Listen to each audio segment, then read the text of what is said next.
Hello, and welcome to another episode of the Enthusiast Experiment Pencil Review Edition. I'm Mike. Let's get into it.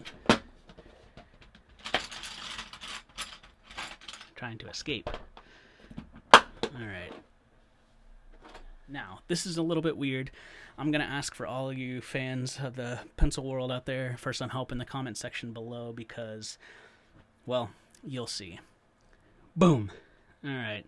This is a super cool pencil. Really excited to have this thrown my way. Let's get out the book and get into the review. So, as you could probably tell from the pencil itself, there's no markings, no identifiable anything, really. So, I'm calling this a mystery pencil. And as I couldn't find out any information on it, it brings to my first point, which this was actually gifted to the channel by Julia and Brian. Thank you both very much for being fans and throwing a review pencil my way to check out and see what I thought. I really do appreciate that.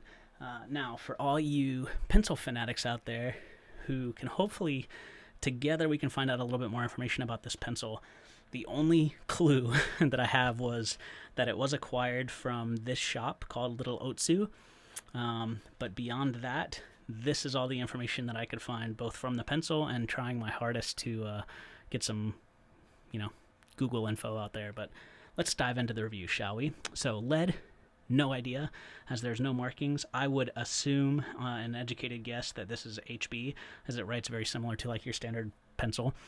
Wood, I'm not sure, as it's dyed, but you can see a little bit of grain. So I'm not sure if it's solid wood that they dyed or if they ground it up and then reformed it, but the grain kind of tells me that it's probably solid wood. You can also see by doing that the lead is centered, which is great. It is hexagonal, black with no markings, no ferrule, no eraser, as you can see obviously, and not sure on the price or the origin. Now we get into the tests. So the erase test, I just draw a little bit of a marks with the lead, draw a line, and since this does not have an eraser, I use a standard boxy eraser for all pencils that do not have erasers, and you can see it performed extremely well there. The smudge test, I just write the word test and smudge it with my thumb, and you can see we did get a little bit of smearing there. And the shade test, I just try and start dark and work my way as light as possible.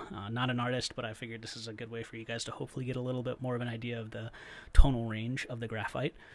And some of the pros and cons. So I really love this pencil. I love how cool it is. It is awesome. I love all things metal. And you can't really get much more metal than a all-black pencil that refuses to tell you what it is.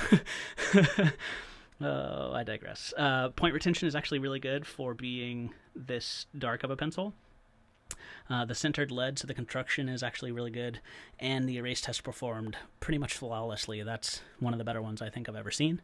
Some of the cons, it does stain, so you may have noticed on my hands blue. This is actually just from doing the review, and then the line part here, I actually just took the pencil and smeared it. But yeah, it does stain, which obviously is, you're going to get a stained pencil. It's probably bound to happen. And availability, I'm not sure. I can't find any information on this pencil, but other than that, dig it. Let's see how it compares to the last pencil we did here, which is the Zephyr. You can see here it's very similar. So again, leading me to conclude that it's probably an HB. I mean, it's not like that hard to figure that out, but there's that. And yeah. So if you guys like this review, I'd really appreciate you like, share, subscribe, all the cool stuff. And thank you for swinging by and checking it out. If you can find any information about this pencil, throw it down in the comments below. I'm stoked to find out about it, and I'm sure your fellow viewers will be as well. Thanks for stopping by. I hope you all are staying safe. Have a wonderful day. Take it easy.